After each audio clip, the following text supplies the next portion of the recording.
வணக்கம். ஆகாஷ்வாணி புதுச்சேரி செய்திச் சுருக்கம் வாசிப்பவர் மோகன்ராஜ்.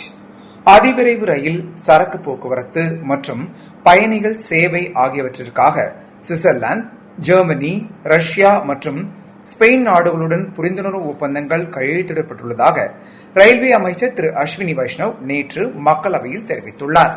மேலும் கடந்த 9 ஆண்டுகளில் 26,000 கோடி ரூபாய் அளவிற்கு உள்நாட்டில் தயாரிக்கப்பட்ட ரயில் பெட்டிகள் மற்றும் முக்கிய உபகரணங்கள் ஏற்றுமதி செய்யப்பட்டதாகவும் அவர் கூறியுள்ளார். பாகிஸ்தான் மற்றும் ஆப்கானிஸ்தான் நாடுகளுக்கு இடையே நடைபெற்று வரும் சண்டையை ரமலான் பண்டிகையையொட்டி தற்காலிகமாக நிறுத்துவதாக அந்நாடுகள் அறிவித்துள்ளன.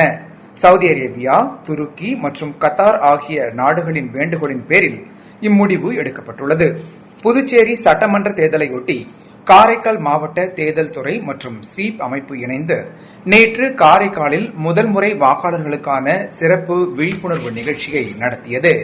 இந்நிகழ்ச்சியில் ஜனநாயகத்தில் ஒவ்வொரு வாக்கின் வலிமை, குறிப்பாக இளைய தலைமுறையினர் மற்றும் பெண்களின் பங்கேற்பு எந்த அளவிற்கு முக்கியமானது என்பதையும் மாவட்ட தேர்தல் அதிகாரி திருமதி இஷிதா ராட்டி எடுத்துரைத்தார். சர்வதேச விளையாட்டுப் போட்டிகளில் பங்கேற்க விரும்பும் விளையாட்டு வீரர்களிடமிருந்து பணம் வசூலிக்க தனியார் அமைப்பு எதுவும் அங்கீகரிக்கப்படவில்லை என மத்திய அரசு தெரிவித்துள்ளது. மத்திய அரசு மற்றும் இந்திய ஒலிம்பிக் சங்கத்தால் அங்கீகரிக்கப்பட்டதாக கூறிக்கொண்டு தாய்லாந்து சர்வதேச விளையாட்டுப் போட்டிகளில் பங்கேற்பதற்கான கட்டணம் என்ற பெயரில் விளையாட்டு வீரர்களிடமிருந்து டாலர் கணக்கில் பணம் வசூலித்த போலி அமைப்பு ஒன்றையும் மத்திய அரசு கண்டுபிடித்து தடை செய்துள்ளது.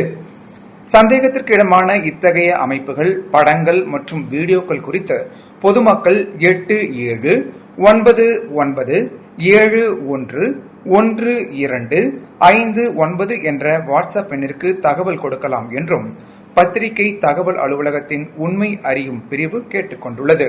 இத்துடன் இந்த செய்திச் சுருக்கம் நிறைவு பெறுகிறது.